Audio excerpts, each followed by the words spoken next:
It's the Morgan You Know Comedy Movie Draft. There's so many ways you can read something that's funny. What are you watching a movie for if you got to read it? Who will win? Cowboy Derek. Crazy characters such as you guys. Rachel. But just like you, I feel like that's something I quote consistently. Rod. I'm in the trenches taking grenades, John. Old Man Chris. I mean, you're supposed to be a movie guy. Jimmy. Personal shots here, come on. That's why it's my wild card. The Morgan You Know Podcast, available on all podcast providers. Hello, Internet. The Morgan You Know Podcast Network presents Balls Brew. Hello and welcome. Thank you for joining us here on the flagship sports podcast here on the Morgan You Know Podcasting Network. I am your host, Rod Morgan. I apologize. I am a tad bit under the weather here, a little nasally, a little coffee, a little gravelly.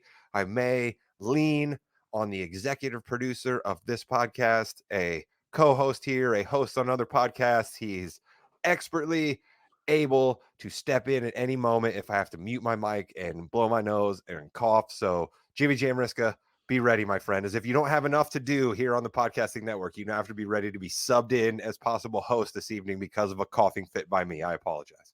I'm holding the tag rope in the corner, ready for it. That hot tag, Rod. Let's do this. And lucky for everyone recording this podcast, we do this from 4 separate locations, so they don't have to be subject to any of my germs here. Probably the furthest away from all of us is our guy, the old man. He's down there in North Carolina. It's a long story about how he ended up in North Carolina, but it had a little bit to do with an arm wrestling match he lost once to Tom Cable. It's our guy, Chris King. Chris, hello. You promised me you would not mention Tom Cable or that arm wrestling match on any pod that we had, and here you go, and already breaking your promise. You're in for it tonight, Rod. Listen, I believe what I told you is I would not reveal any details. I believe I immediately told you that the broad strokes of that story were too good to not be shared. So I told you no details. Those will never be out, but people have to know that you and Tom Cable were in an arm wrestling match. If people have ever seen the movie Over the Top, arm wrestling matches are an awful like what goes on in that movie. Chris is not nearly as good as Lincoln Hawk, but he was in a competition that goes an awful lot like that. We're already off the rails, folks, because this is a holiday weekend and I'm hopped up on medication. I told you it could be an interesting pod. But somebody who will not get off the rails, he will probably no-sell a couple of my drug-induced jokes during this podcast. He's our serious football handicapper who does research. He's in this for the plays. He's in this to make a little bit of money. He had a good week last week. We're happy to bring him back again. It's our guy, Josh Williams. No, man, I love some Over the Top, man. One of the best arm wrestling movies of all time. As if that list is long, like there's 14 other arm wrestling movies it's fighting against, but I like that. That's why I prefaced it like that. It's one of the best. Hey, we finally went 3-0 against the spread last week. Hit on the Bears plus 7.5, hit on Denver and Minnesota under, and then probably fortunate to be on the right side of that Rams play +1, but I'll take it. I whined about having a bad beat last week, and then the football gods they gave me a good break this last week. So yeah, let's got to be better. Let's nobody cares about last week. Let's do it again. I'm going to give you a bit of a grace here right off the bat. All right, he's a 3-0 week last week, and we are now asking him to get a little bit out of his comfort zone here, folks. All right, we are recording this on a Tuesday, and Josh is going to be giving us some information on games that are going to be played days away from now. We usually let him record late on Thursday night, trying to get him as close to the weekend as we can. We're putting him out of his element, but quite frankly, it's because he's got a lot of turkey, stuffing, mashed potatoes, yams, all of those things to take care of. So we got to get the pod recorded earlier this week. It is what it is. You're probably at your family gathering right now listening to us, and you're like, Rod, quit rambling on. Let's get to the business that we get to every week on the podcast. We normally start with our wrestling expert, Jimmy Jamriska, giving us the face and the heel of the week is our way to try to recap the week that was last week before we get into the week that will be this week. What a great Monday night football game. There was tension. There was a ton of rain. And there was our heel of the week. He goes by 3 letters. MVS. Mr. Valdez-Scantling, former Green Bay Packer, current Kansas City Chief. You're in the NFL. You've got to make that catch. That is a perfect throw. I don't know how he dropped it. That was game. Kansas City won. And he just dropped it. I cannot believe that happened, Rod. Did you not feel like that's exactly where it was going to be headed, though? I mean, we'd seen so many drops in that game. When he hollowed back and threw that, did you honestly think MVS was going to catch it? Because I sure didn't. Well, no one else can catch it either. I mean, even Watson had an opportunity on that 4th and 39 or whatever it was. It went through his hands. Hey, touch your hands. You should catch it. So I'm going to go to my face real quick, and we'll talk about heel too with Rod and Chris. But my face of the week, same game. Patrick Mahomes, my face of the week. Why? Because he didn't kill any of his receivers. That's why he's the face of the week. A true gentleman. He came out after the game and said, hey, I got to throw that ball a little shorter. That's on me. All the offense has got to play a little bit better. Did not come out and throw MVS under the bus. And I mean, I guess there's not a whole lot of quarterbacks that probably would do that. I mean, it's probably part of the job to not do that. But Chris, come on. You had to think to yourself, there might have been 1 or 2 guys that might have been like, what do you want me to do, man? The guy dropped it. Yeah, I think he couldn't single out MVS in that game. Yes, that was on the biggest stage, that was on the worst possible time. But I actually think there was a catch and fumble earlier that could have helped them ice this game before it even came up, and that's Travis Kelce. He already dropped a pass earlier. He makes that pass. He gets the first down. They're going to move the chains into the red zone, and then he fumbles it away. And that, I think, was the biggest turn of events that hurt Kansas City more than MVS just dropping that last pass. So, Mr. Williams, is Chris telling us that we are finally seeing the Taylor Swift effect here? Travis Kelce is just too much whirlwind, too many things going on. He's no good for the Chiefs anymore, because Mahomes said also in that same post-game presser, he's like, hey, Travis was triple team, so I just had to go to the guy who was open. That's a terrible Mahomes impression by me, too. I told you these drugs make me do weird things. Yeah, it could be. I heard a lot of people not happy with his Argentina trip, but man, the MVS the MVS thing so reminds me of Robert Loggia in the Necessary Roughness saying, "Don't throw it to stone hands." That's MVS, man. That is MVS right there. So you knew he wasn't going to catch it. But, yeah, Mahomes is playing awesome. His pass catchers not so much. How much do you worry about this Kansas City receiving room moving forward, right? Does this make you adjust your playoff thoughts for the Chiefs, your overall Super Bowl winner thoughts? What does a game like this do for your handicapping ways here, Mr. Williams? Well, here's the thing, man. It's evident that their pass catchers are really bringing down this offense, but this is the best defense that Mahomes has ever had. And it's really like a top 5 defense. This defense is nasty, man. They're flying around all over the place. They caused all kinds of problems for Philly. It wasn't until that last drive, where Philly took the lead there and got the win. So yeah, it's wide open in the AFC. We see Watson's hurt, Burrow's hurt, Lamar's playing hurt. Kansas City's offense isn't like what it used to be. Rodgers is obviously done for the year, probably. Nope, coming back next week, baby. So it's wide open in the AFC, man. It's wild. I like that you brought up Kansas City's defense there. My thing that people aren't talking about enough is a really quick one related to defense out of that game, but it's not the Kansas City defense. It is Jalen Carter, okay? He almost intercepted an attempted spike. This is like the coolest thing that I've ever seen. I mean, this is the coolest thing that I've ever seen. And Jimmy, I'm giving you credit here. You said this in the pre-show fist fight. He blew his one chance right there. He is never going to get anywhere near being able to get anywhere close to a spike that's thrown into the ground ever again. Jalen Carter, oh man, people aren't going to talk about how that might have been possibly the coolest highlight NFL Films vault would have ever had, you intercepting that spike. So that was pretty cool. Chris, as a former defender, I know you were probably hyped up on that play. Oh, that was great. And he had his hands underneath the ball. Like, there was a legitimate chance for that interception. And the dude even said, he's like, I just saw it on YouTube. I figured, why not try it? Had nothing to lose. I say go for it until someone tells you to stop. It's perfect. For something that's not being talked about, Rod, a lot, that is changing every single offense when they go to spike the ball from now on. Every single will go to the right a little bit more. We'll make sure they don't let go of it till it's closer to the ground. That's changing a lot in the NFL. Yeah, you're absolutely right. This is a play that will send shivers up the spine of coaches all over the place. And I have a feeling as well that hey, I saw it on YouTube, and I thought to give it a shot as something we're going to hear out of an awful lot of professional athletes moving forward, right? When we were kids, we had encyclopedias that we literally had to use to look things up, right? And these kids now, they just go to YouTube and they can find anything they absolutely want. So that won't be the first or the last time we hear that. I need to have a mea culpa here for everybody.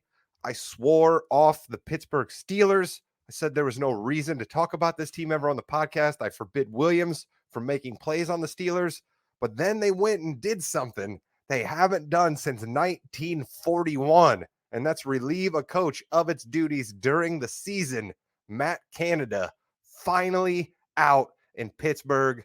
Chris, I'm going to go to you first, and then we'll come to Williams because you're a former Pittsburgh resident. You know some of those Yinzers that you know from Pittsburgh were way fired up when Matt Canada was finally shown the door. I mean, yeah, most of them are probably like, this is 5 weeks too late, maybe. He has been horrendous as a play caller for Pittsburgh. That offense is just horrific looking until the last drive of the last quarter where they stop listening to him and he gets visibly upset that they're not running his plays. I mean, it was something that should have happened a long time ago. And I get Pittsburgh, they're all about tradition with their football team. I mean, it is a drinking town with a football problem, all right? So I get this steeped in tradition stuff, but like sometimes you just gotta cut off the leg before it destroys the body. Williams, how much will this help Pittsburgh moving forward? You know anything about the guy calling plays? Do you think it's possible for this offense to just be completely broken from its shackles now that Matt Canada's gone? Or is this team kind of who this team is, no matter who's calling the shots?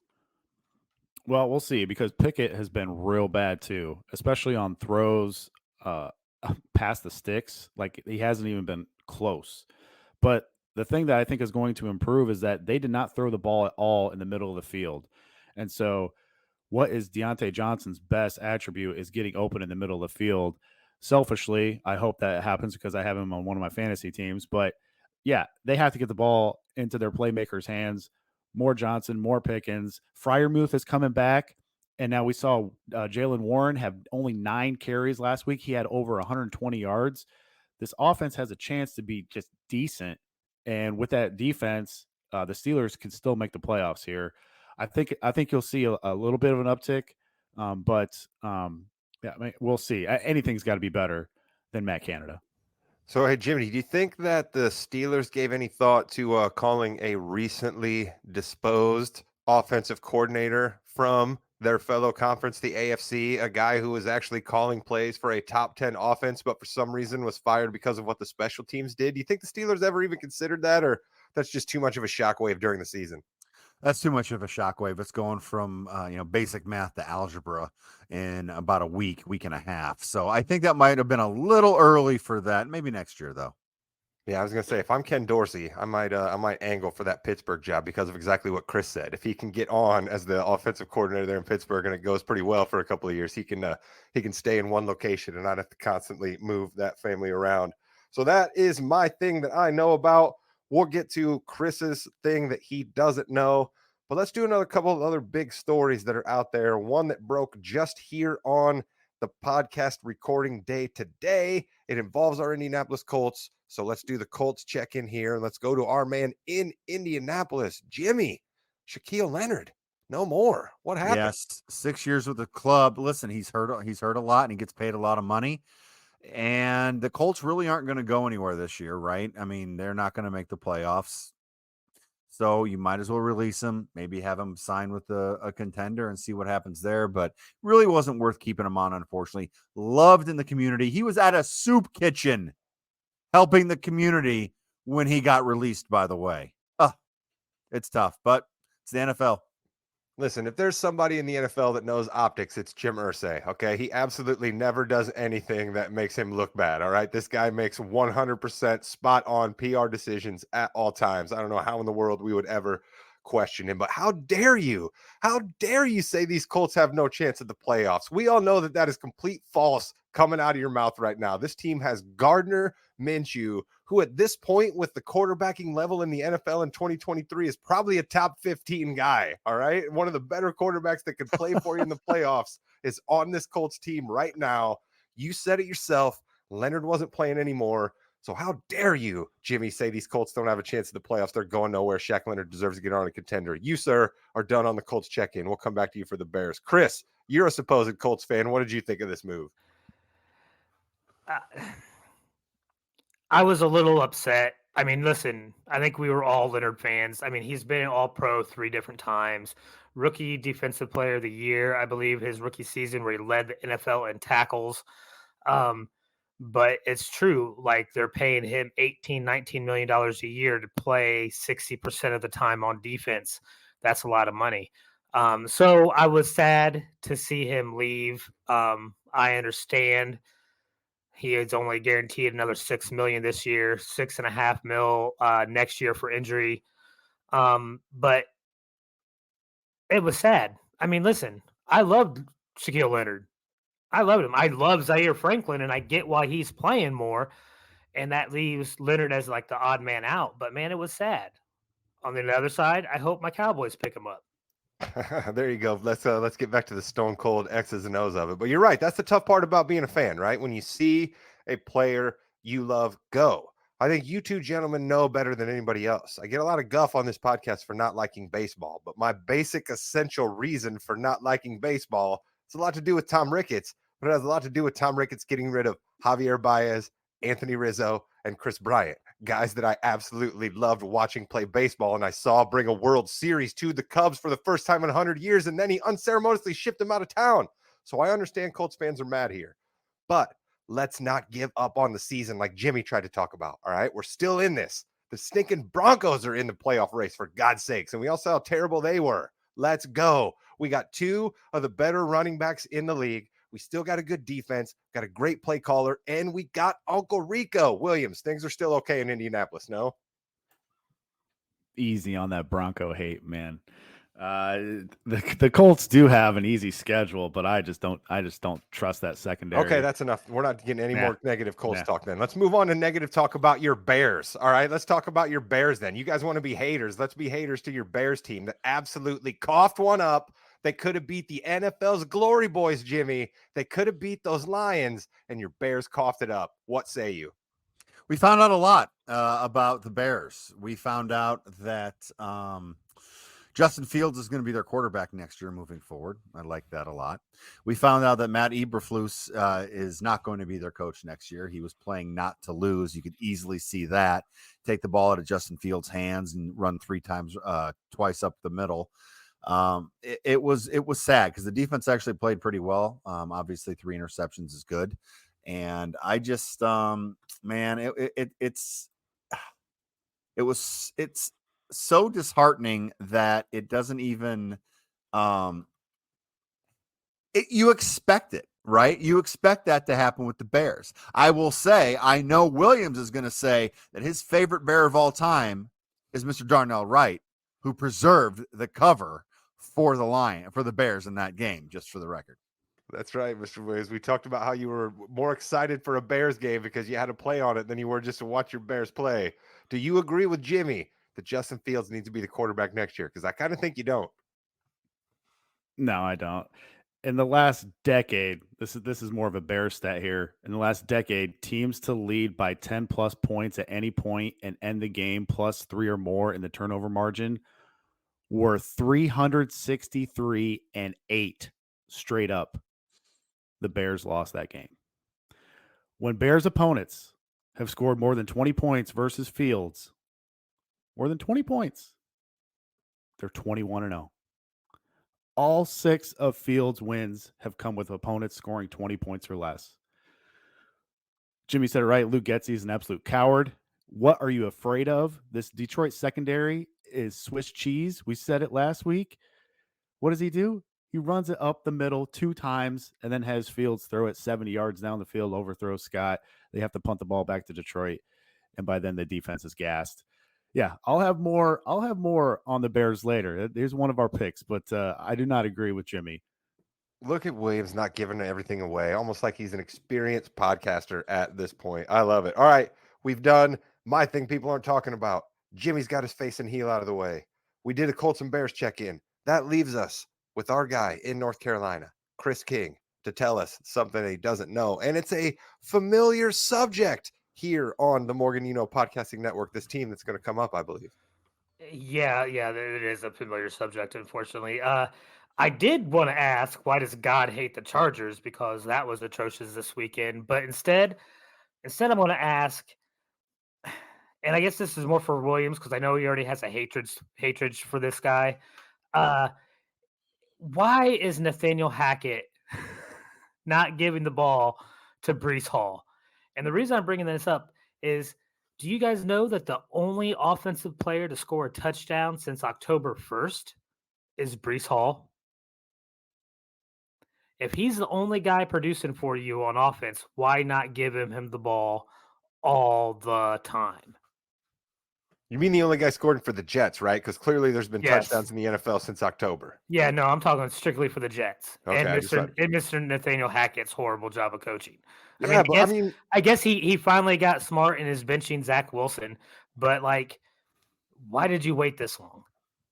That's really the good question. If I was a New York Jets fan, I would be absolutely furious right now at what this organization has put me through. We clearly have a defense that is ready for prime time. We clearly have weapons on offense. Why in the world did they not try to do something, anything? Jimmy, again, the level of quarterback play in the league this year, we saw Josh Dobbs go from one team to another in the span of a week, not know anybody's name and figure out how to win a game. Why in the world do you think the Jets stayed with Zach Wilson? Do you think it's because they, in their heart of hearts, believe that the ayahuasca king himself is going to come back and play football? See, not even that, because why would you have him come back if you're so far behind everything? That's my question. I just think that they knew the season was a wash. They weren't going to win the championship, and why spend the extra money? I mean, do you really want Carson Wentz coming into New York? He couldn't handle the Indianapolis media. Think about that for a second.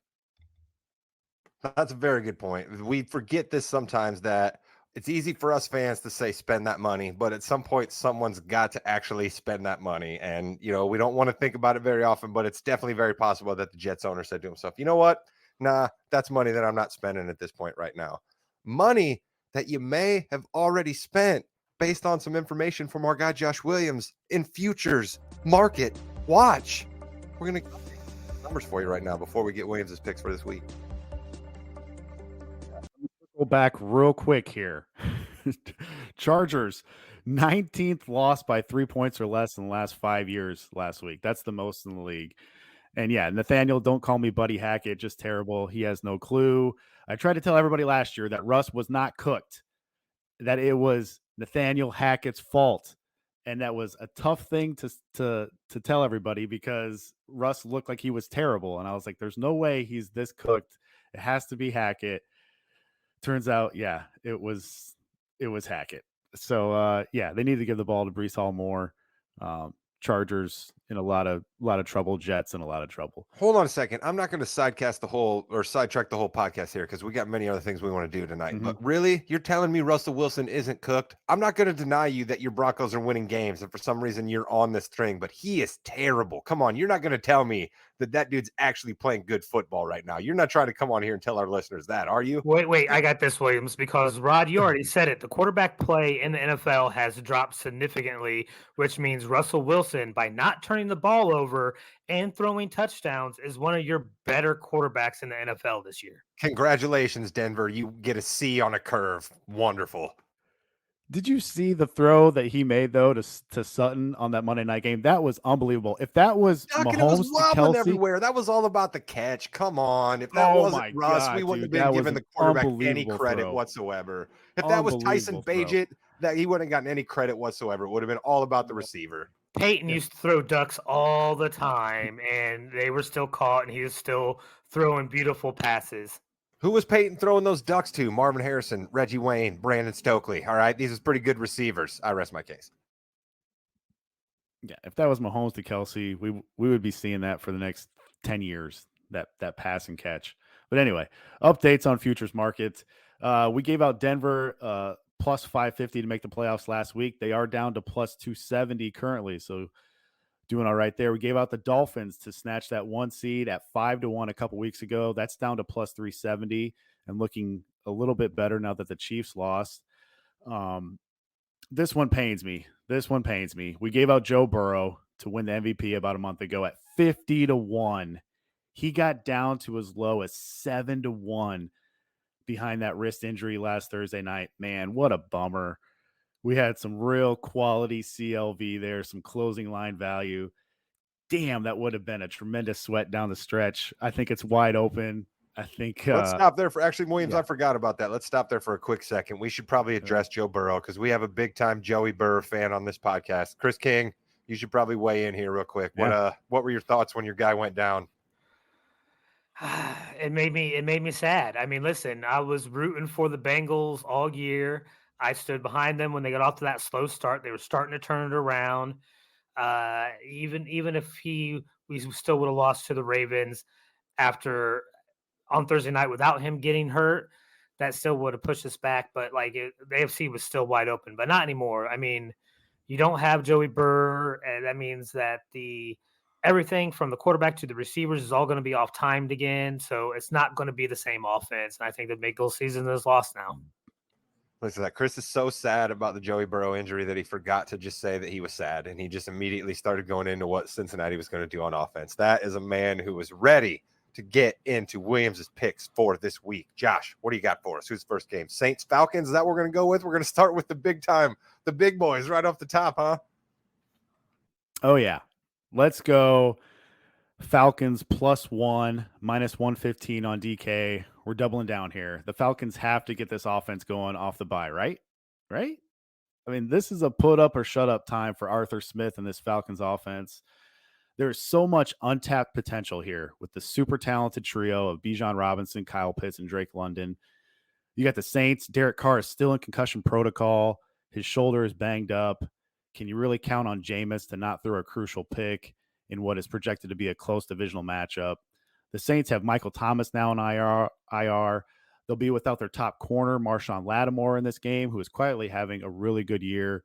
The body language chemistry seems to be, I don't know, how do I say this? Not great. Not great between Chris Olave and Derek Carr. Carr screaming at him, throwing the ball 20 yards out of bounds, but somehow it's Chris Olave's fault. If Carr even plays here.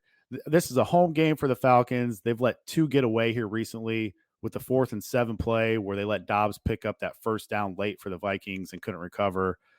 They blew that last one last week against Arizona. And look at this. The Saints have the worst strength of victory out of any team in the league. Listen to who they've beaten. Tennessee, Carolina, New England, Indy, and the Bears. Other than the Giants, you could argue those are the 5 worst teams in the league. I know the Colts are 5-5, but I'm not a believer in the Colts. And since 2016, home teams with Brad Allen, he's the ref calling this game. They're 65-48-1 straight up. That's just under 60%. And if we grab Atlanta here +1, they are technically still a dog on DK. They've moved to a favorite on some of the other books. Home dogs under Brad Allen are 24-14-1 against the spread. That's 65%. He's also only called 42% of his penalties on home teams dating back. So lastly, it's early in the week. I know limits haven't been increased yet, but 81% of the handle is on the Falcons here. Even better, 92% of the money is on the Falcons. I think this is a bigger game for Atlanta here. They got to get this one. Let's go Atlanta +1 on DK. There you go. We got many games before we get to this one on the weekend. Perhaps some of your other plays will force you to have to be involved in an NFC South game, which is not really a scenario I'd want to be involved with. You could literally still throw some dice out there, and whoever ends up winning the NFC South, they're not going to qualify for any trouble in the playoffs, but they'll be there nonetheless. Let's move on to the Cleveland Browns, who lost their quarterback, Deshaun Watson, just when we were thinking he was coming around and going to do something for the Browns. He's now out for the year. We got Dorian Thompson-Robinson stepping in, and those Broncos, who I called a turd, and they just want to continue to make me look bad. But I will contend that they actually are a turd of a football team. This is smoke and mirrors and magic by a old school coach, Sean Payton, who is calling plays that absolutely cannot hurt them on offense, and that's all that they are doing. Well, Then you might like this pick here. We were successful last week with the Denver under. Let's go Browns and Broncos. Give me the under again. 35.5 minus 110 on FanDuel or Caesars. Tell me who is scoring in this game. The Browns, number 1 in yards allowed per game. Browns, number 1 in passing yards allowed. Browns D, top 5 in points allowed. Excluding the 2 Ravens games, the Browns have allowed opposing offenses to score 3 points, 12 points, 3 points. Again, 17 versus the Niners, 0, 10. There was a couple other games in there where they allowed a little bit more than that, but 6 out of 8 there, all under 17. And the Broncos, the last 5 games, have not allowed any of their opponents to score more than 22 points. They're flying around out there. Now they're going up against a rookie quarterback in his 3rd career start, his 1st career start on the road. We know how tough it is to play in Mile High. And lastly, some ref stats here. Adrian Hill is calling this game. He's 40, 26, and 1 to the under in his career. That's almost 61%. Give me the under. Browns and Broncos under 35.5. Jimmy, I'll tell you who's going to score in this game, and I know that you have a lot of the same energy. You believe the same way like I do. I'm going to sit Kareem Hunt, who has been on my fantasy football bench for a couple of weeks because I just, you never know. And every time I sit that dude and don't play him, he scores 2 touchdowns. So that's who's going to score for the Browns. How do you think that will factor into Williams' play? Listen, I think the Browns are going to win then. I mean, he may score 3 touchdowns if you sit him on the bench there, bud. Yep, I'm with you there. So we're going to try to help the Browns win, but we're going to hope Williams hits the under 35.5. Chris, your thoughts on the Browns with Dorian Thompson-Robinson? Do you still think they are a contender in the AFC? Because you said it yourself, it's still wide open. So why not the Browns with that great defense, which I know you are a fan of great defense? Yeah, no, and listen, you think Russell Wilson and them play it safe on offense. This Browns team is the best passing defense in the league by far. And even being safe isn't going to move the chains against this Browns team. And I'm with you. Denver's rushing defense isn't top tier all that much. They're letting up 160 per game. I think the Browns run the ball, and we'll probably see some defensive touchdowns. That's who I think is going to score, is both defenses. There you go. Defensive scores called by our guy, the old man, Chris. Let's do a final pick and make Williams pay off something he teased a little bit earlier in the podcast, because this is the Bears versus the Vikings. Our guy, the Pastronaut, Josh Dobbs. We thought we were going to see another magical moment from him at the end of that Sunday night game, and it just, nope, that didn't really work out there on that one. But Vikes, Bears, Mr. Williams, what do you got for us? All right, Jimmy Jam, get ready for this breakdown here. I am taking the Vikings minus 3.5, minus 102 on DK. One of the main reasons I took the Bears last week was that going in, I felt like that was a put up or shut up game for Fields. He's got these last 7 games to show not only the Bears, but his future team. Yes, his future team, that he has The Bears. that he can be a trustworthy and reliable quarterback in this league. We'll get to that later. We mentioned how Aaron Glenn's defenses, the DC for the Lions, his defenses have had all kinds of problems stopping mobile quarterbacks. Last week, you had the Bears coming off extended rest, coming off a win, everyone feeling good, going up against an overrated Lions secondary, and you were getting 7.5 points in a divisional matchup where the Lions were just in a back-and-forth game out in LA the previous week, looking ahead to the big Thanksgiving showdown versus the Packers this week. Loved the spot for the Bears last week, and yes, they did cover, but they became the first team in NFL history to have the ball for 40 minutes in a game, have a +3 turnover margin, and lose that game in regulation. Why, you ask?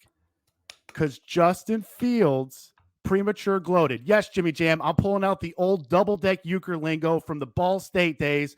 Shout out Ball State and late-night double-deck euchre games. God, what a time to be alive back then. But yes, right when Justin Fields started to do his prolonged guitar dance for 10 seconds after a first down, I said, that's it. What is this knucklehead doing? Knew it right there that the Bears were goners. Dude, let me remind you, first off, you are 3-7. You don't get to do prolonged dances. I'm sorry. Second of all, you haven't played in a month. You're dancing around like that gives you the vibe that things have been going better for the Bears in 2023. He's got no self-awareness, none, absolutely none. If you don't have self-awareness, I question your ability to be a leader and lead this team. How about any awareness at all? 29 seconds left, and all you need is a field goal to tie there. You can still do this. I'll ask you guys a rhetorical question here. Who is the Lions' unquestioned best defensive player? It's Aiden Hutchinson lined up against our rookie right tackle, Darnell Wright, whose weakness is pass blocking versus a speed edge rusher. He doesn't get low enough, and he's too slow to get his hands on these edge rushers with quickness. Do you think when you take the shotgun snap, Justin Fields, do you think you would have the awareness to maybe peek over to the right side to see how much time you have? Nope. Fields took the snap, and immediately his head went to the left. He went to the left. 1 Mississippi, 2 Mississippi, 3 Mississippi, then boom. Not just a sack, but a strip sack. The ball gets kicked out of the end zone for a safety. That's the game. I've given Fields every chance. He absolutely drives me crazy. He's just not a smart football player. He's not going to consistently lead the Bears to successful seasons. And Brian Flores' defense has found something since that Niners game on Monday Night Football. We said going into this year early on that Flores' D would not look good because it's sophisticated and exotic, and it's going to take time to get down with how much blitzing and different coverages they play behind those blitzes. But just like Vic Fangio's sophisticated defenses, it takes time. And what are we seeing with Miami right now? That D, just like Minnesota, is really trending up recently. I think Flores' scheme is going to confuse the shit out of Fields on Monday night. The Bears Super Bowl was last week. They blew it. Feel like they're going to be deflated after that total embarrassing collapse in Detroit. We got to cover with the Bears plus 7.5 last week. This is a week-to-week league. Let's jump off the Bears here in week 12. Give me the Vikes minus 3.5 on Monday Night Football. Guys, I thought I was the old man here, and we just heard Williams go on a rant about guys celebrating too much. 10 seconds, dude. 10 seconds guitar dance was absolutely ridiculous, man. Yeah, I don't care. You can dab. You can do with a little shimmy like Steph. 10 seconds guitar dance after one first down. You haven't played in a month. You're 6-22 in your career for the Bears, and he's dancing, gyrating like Kramer on Seinfeld. What are you doing, Justin Fields? No self-awareness. The dude drives me crazy. Get him off my team. I can't stand him. Jimmy, listen, I know you have much to say, and we'll let you get the final word here on this. All I can add to that is I think Pete Townsend himself was jealous of how long Justin Fields was dancing around in guitar pose. Well, in Justin Fields' defense, I think he thought he was going to get a chance to make another play, but they just didn't call anything for him for the rest of the game, except for that last play. I'm more worried about Brian Flores than anyone dancing. I think the Vikings, you're right. Everything you said is right, Williams. They're going to destroy the Bears on Monday just because that defense is just going to be too much for them. But Fields is at his best when he is confident, and he was very confident after that run. And if you gave him another couple of opportunities, he might have had them win the game instead of blowing it. And another receiver missing a ball cost another team the game. So not good for the Bears. And I agree with this one. I think this is a great pick. Vikings minus 3.5. Well, so, I cannot believe that you hate Justin Fields that much. But that's it. Okay, Rod, go ahead. Sorry. No, listen, Jimmy, I told you you'd have the final word there. I also mentioned that I might be a little punchy, so I was late on my mute button there. I am thankful for all three of you gentlemen. I appreciate and look forward to our time coming together and talking about football. I also appreciate our time coming together and talking about basketball. But when we talk basketball, we have to say goodbye to one member of the crew. So I will get him out on this. Mr. Williams, the side dish you are most looking forward to consuming on Thanksgiving is what? It's always the deviled eggs, man. And what? Chris, give me the thumbs down on deviled eggs. Good. What? That's a terrible Thanksgiving take. But I'll give you a second one. The mac and cheese, man. Got to have some mac and cheese. Nice. The Mrs. Morgan, is clamping down on a new mac and cheese recipe this year that she swears is going to knock people's socks off. So I will report back to you on that after we have it. And I am also pro deviled eggs. Chris, you are yet wrong again with deviled eggs. And we'll find out how more wrong you can be with your NBA basketball takes when Jimmy Jamriska runs us through the fast break after this. Rod and Chris are here with me. It has been another exciting well, not full week. We're recording this a little early, but another exciting few days in the NBA. And my number one story is we have our first, gentlemen, our first superstar, I guess, in quotes, that is demanding a trade, not named James Harden. We're talking Zach Lavine of the Chicago Bulls wants out. And the Bulls say, yeah, I think we're going to let you go if someone will take you. Guys, I don't think the Bulls fans are going to be happy with what they're going to get back for Zach Lavine. They are going to trade him, but I don't think it's going to be to December, Rod. Yeah, I think you're absolutely right. We're looking at a December 15 situation here where a lot of guys are going to then become eligible to be traded after signing a contract this off season. And yeah, the Bulls are going to be getting back just salary fodder and maybe a heavily protected first round pick. I mean, that's really all the Bulls can be looking back. If you guys get a lightly protected first round pick and a young guy that might have a little bit of flash, you should consider yourselves lucky. And I say you, Jimmy, I know you're not as big of a Bears fan. Listen to me too in football here. Bulls fan as our guy, Cowboy Derek, but I put you in the position of a Bulls fan there, Jim. Yeah, I would be a Bulls fan for sure. And it's tough because, Chris, Zach Lavine going out. I mean, what team do you think, and I'm putting you on the spot here, what team do you think would want a Zach Lavine? You need a team that needs a true scorer. Someone that's just maybe on the outside looking in on the play-in era. Let me see here. It's like Maybe would like Miami be someone to That's go my after name, him? Jim. That's who I'd have given you. So I was gonna go east, but I was actually thinking maybe somebody like Atlanta could be interested in a Zach Lavine type player. They've got players. They're deep. Atlanta is definitely deep. Do you think Zach Lavine and Trae Young could work together though? That's a lot of basketball to go around there. You're asking me if someone who is demanding a trade is going to work out anywhere. Valid point. I like that. Those odds are low. I like that. Well, what's not low is that your story of the week is going to be interesting. I guarantee it's going to be interesting. Chris King, what's your story of the week? Okay, so you guys gave me a little bit of gruff for bringing this team up last week, for the hierarchy, but I'm going to bring them up again this week. I want to give this team a little bit of love early in the season because I doubt we'll be talking about them too much later on, maybe, but doubtful, and that is the Houston Rockets. I know I'm gonna butcher this guy's name, but I think one of the big reasons that they have been successful this year is Alperen Senguins. Is that correct? Shingun.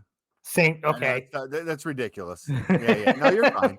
You're fine. It's ridiculous. Alpi. Let's just call him Alpi. Alpi. I think. Hey.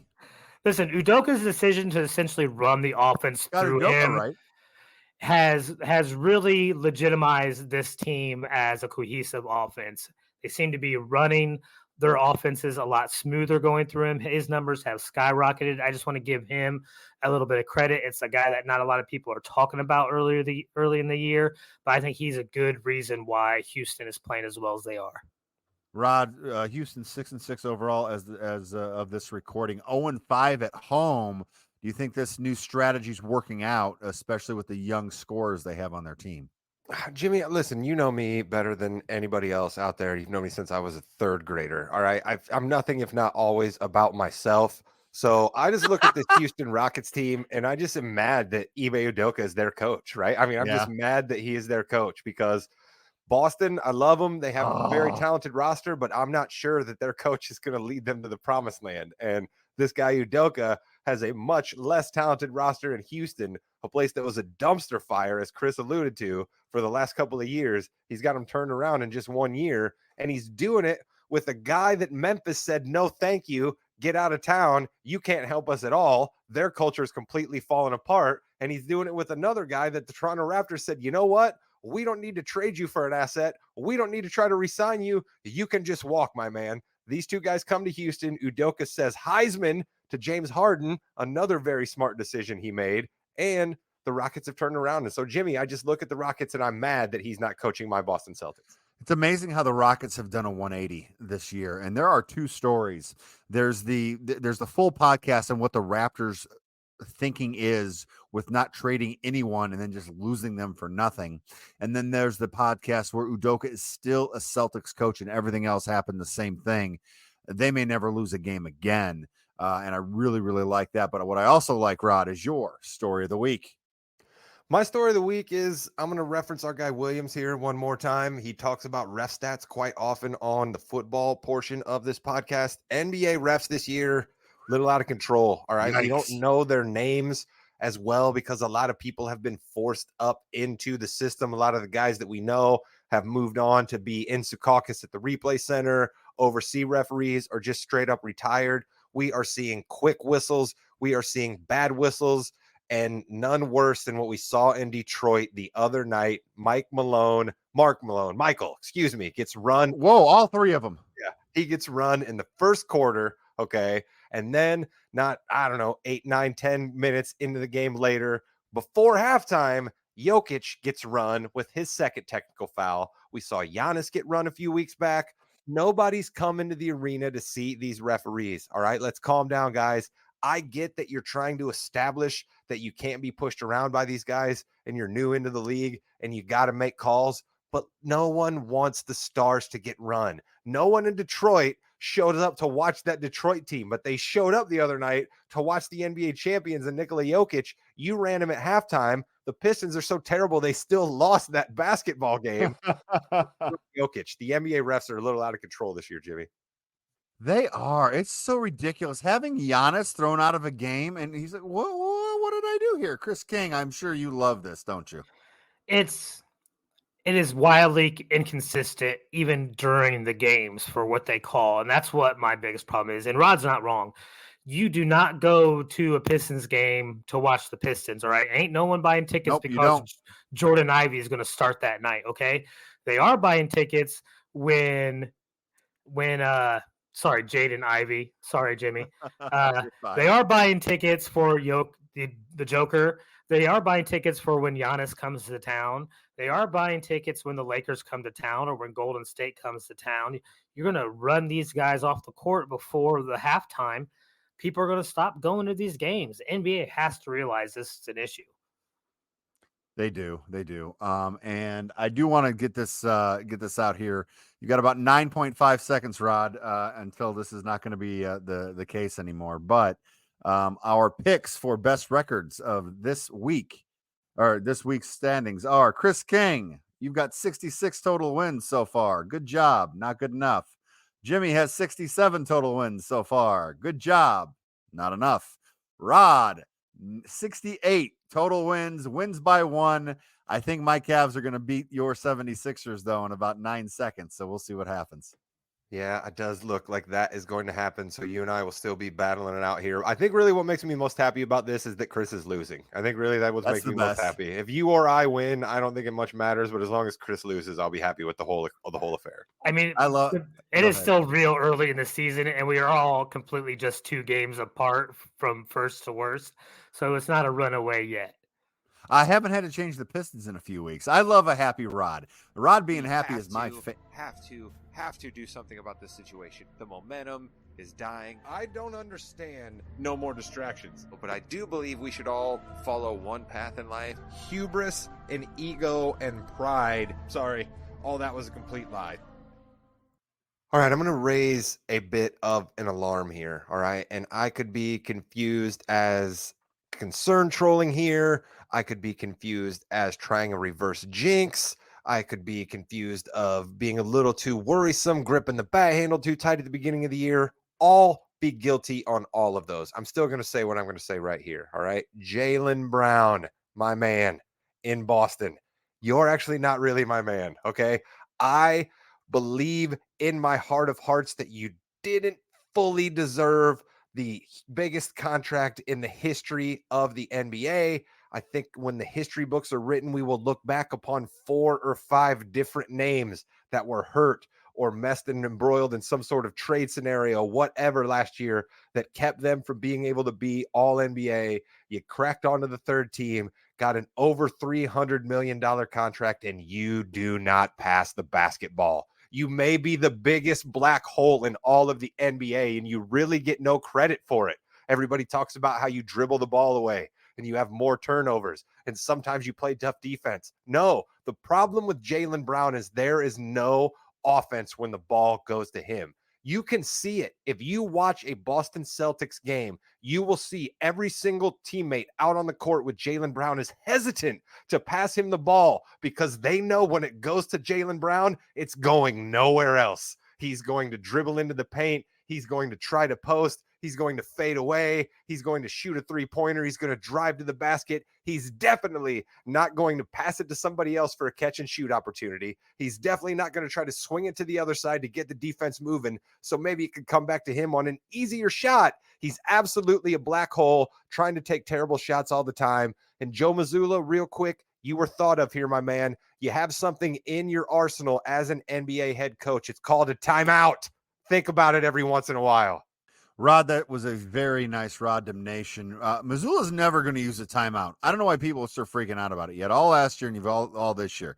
He's never going to use that timeout. It's not his philosophy, and you've seen where that's gotten him. Chris, I'm sure you don't like Jaylen Brown because he doesn't pass, right? And Rod's not wrong. He doesn't pass. I can't remember his last game or the game before. He was like 5 of 17. It seemed like if you go through the stats, like every time he touched the ball, it was rare. 7 of 22. Yeah, it was just horrible. I mean, you can't keep chucking the ball that often when you have another guy like Pritchard who's hot, who's making those deep shots. Where you made 5 threes that game and has 21 points, and you're not passing him the ball. At some point in time, you got to put him on the bench. I mean, and let him play until it's crunch time. Put him on the bench the last 6 minutes of the fourth quarter and see how he reacts. You're not going to do that, though, and it stinks because you can't do that. You don't want to hurt his feelings.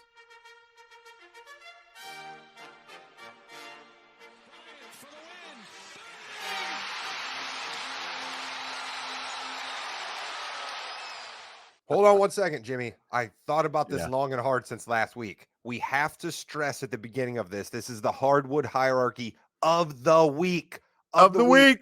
Chris is literally just talking about like the last 7 days. I think I make the mistake sometimes of thinking he's always ranking the best team in the NBA, and he is definitely not doing that. So I just want to make that clear for the listeners so I don't yell at Chris about his picks anymore. Yes, listen, it is a what have you done for me lately list. It is a hot list. It's usually not just the past 7 days, but we're early in the season. Sometimes that's all we have to go by. I think you'll be a little bit happier this week, Rod. The king has been usurped. We have a new king this week. It is by far the best team playing right now. They are 9-1 in their last 10. And of course, that is your Minnesota Timberwolves. It's a good call. I mean, they've beaten everybody. They've done it in the clutch. What a great start to the season. And nothing really has gone wrong.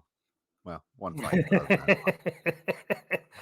I enjoyed this Timberwolves team more than I have their teams in the past. I think it really has to do with a lot of them kind of working away from Cat being the focal point of their offense. I think they work better as him as a secondary or third option. And Gobert is back to playing, all NBA defense right now. So that is a fun team to watch. And cutting promos. Rudy Gobert's cutting promos. That's my favorite part of the season. Who's the queen? Queen is going to be Rod's Boston Celtics. They still have the best tie for the best record in the league right now. They're still on top of the East. So there's still a queen. And listen, I shat on Jaylen Brown, but Porzingis and Jason Tatum are playing exceptional basketball. Porzingis is a serious problem for everybody, and Jason Tatum has been all NBA 3 years in a row, and yet somehow he seems to have improved this year. So while I shat all over Jaylen Brown, those two dudes are still really good. So yeah, Queen, I love it. Yep. And then here's a team that has one of probably the most improved player this year by far with Tyrese Maxey is the Philadelphia 76ers. Are we sure there's another Tyrese that might want a little bit of that action about most improved? I think you got to give it to Maxey right now. I mean, every stat you look at, every measurement you want to use, he has improved in every single category this year. He's on my fantasy team, so I know, but I just, I'm trying to give some love to Halliburton. No, they've done well. They had a battle with the Cavs. The Cavs pulled that one out tonight, but I think that, or the time of this recording. So we have the T-Wolves, the king, the Celtics, the queen, the 76ers, the prince, and the jester is. Well, Rod said it last week, and I think I'm going to do it again this week. The court of gestures sometimes is needed, and I think we need it again this week. Of course, you have Detroit. They still have not won a game yet. They have already surpassed their longest losing streak from last year when they fired their head coach. Cade Cunningham said it best. We're not good. We're pretty terrible right now. Two other teams that are pretty terrible right now, the Portland Trail Blazers, who have lost 7 in a row, and the San Antonio Spurs, who have lost 9 in a row. It is tough when you're the Pistons and you're 2-13, and you just really you still don't have that direction. I think that's another team that has a lot of young players that might need some to do something veteran wise there. I think the Spurs don't really want to win. It's just about developing. Nice to get Victor an actual point guard, but we can talk about that later. And the Trailblazers are just a train wreck, Rod. They absolutely are. I love the fact that I was able to give you Portland when we were giving teams to each other in our wins draft. So I love the fact that you were saddled with that. But then you, in turn, saddled me with the Pistons, and they are absolutely terrible. So we really are just doing horrible things to each other with that draft there. I would say I'd like to give a quick shout out to the Charlotte Hornets as jester. You'd say, Rod, why would you give them a jester? They just beat your Celtics. Are you just being chapped because you got beat? No. They started Miles Bridges, okay? We started Miles Bridges. Not only did Charlotte sign him to a new contract, bring him back, but the dude's just starting.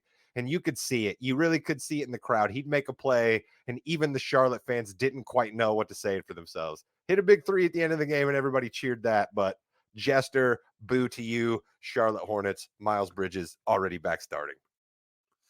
And with that, you have been listening to the Fast Break on the Balls and Brew podcast with Jimmy, Rod, and Chris. Goodbye, Internet.